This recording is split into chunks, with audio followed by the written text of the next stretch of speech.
Assalamualaikum warahmatullahi wabarakatuh.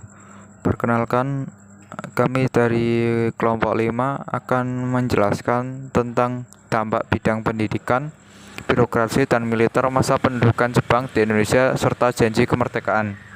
Yang pertama, bidang pendidikan. Pada masa pendudukan Jepang, keadaan pendidikan di Indonesia semakin memburuk. Dilakukan pembatasan pendidikan sebagai politik Jepang untuk memudahkan pengawasan. Berikut ini beberapa akibat pendudukan Jepang di bidang pendidikan. Yang pertama, para pelajar wajib mempelajari bahasa Jepang. Yang kedua, para pelajar harus mempelajari adat istiadat Jepang, lagu kebangsaan Jepang Kimigayo, dan gerak badan sebelum pelajaran dimulai. Yang ketiga, bahasa Indonesia mulai digunakan sebagai bahasa pengantar di semua sekolah dan menjadi mata pelajaran wajib. Yang keempat, perkembangan perguruan tinggi mengalami kemunduran. Banyak perguruan tinggi yang ditutup pada 1943. Yang kelima, para pelajar dianjurkan masuk organisasi militer. Bidang birokrasi.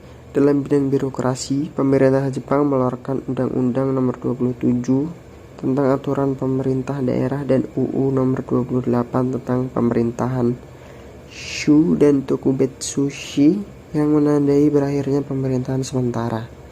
Kedua aturan tersebut merupakan pelaksanaan struktur pemerintahan dengan datangnya tenaga sipil dari Jepang di Jawa. Tenaga sipil dari Jepang ditempatkan di Jawa untuk melakukan tujuan reorganisasi pemerintahan Jepang yang menjadikan Jawa sebagai pusat perbekalan perang di wilayah selatan. Struktur pemerintahan sesuai keinginan Jepang yaitu desa disebut ku, kecamatan disebut so, kawidanan disebut gun, kota praja disebut shi, dan kabupaten disebut shu. Pembentukan provinsi yang dilakukan Belanda diganti dengan dan disesuaikan dengan struktur Jepang sehingga daerah pemerintahan tertinggi adalah Shu. Meski luas wilayah Shu sebesar karesidenan, tetapi fungsinya berbeda. Residen adalah pembantu gubernur, sedangkan Shu adalah pemerintah otonomi di bawah Shuchokan yang berkedudukan sama dengan gubernur.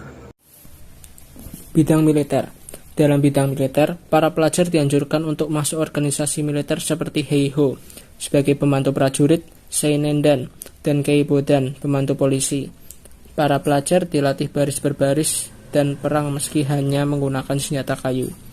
Para pelajar juga dijadikan Suishintai atau barisan pelopor yang mendapatkan pelatihan yang berat. Pelatihan militer yang diperoleh rakyat Indonesia adalah dasar-dasar militer, baris berbaris, latihan menggunakan senjata, organisasi militer, latihan perang. Janji kemerdekaan. Posisi Jepang dalam perang makin terimpit pada 1944. Jepang pun berusaha meraih dukungan dari rakyat Indonesia. Selain membentuk berbagai organisasi dan menggait tokoh nasional, Jepang juga memberikan janji kemerdekaan yang dikenal dengan Janji Koiso.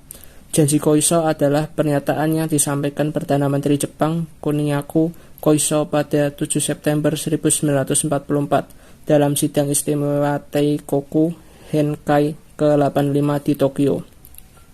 Janji Koiso berisi janji kekaisaran Jepang untuk memberikan kemerdekaan bagi bangsa Indonesia suatu hari.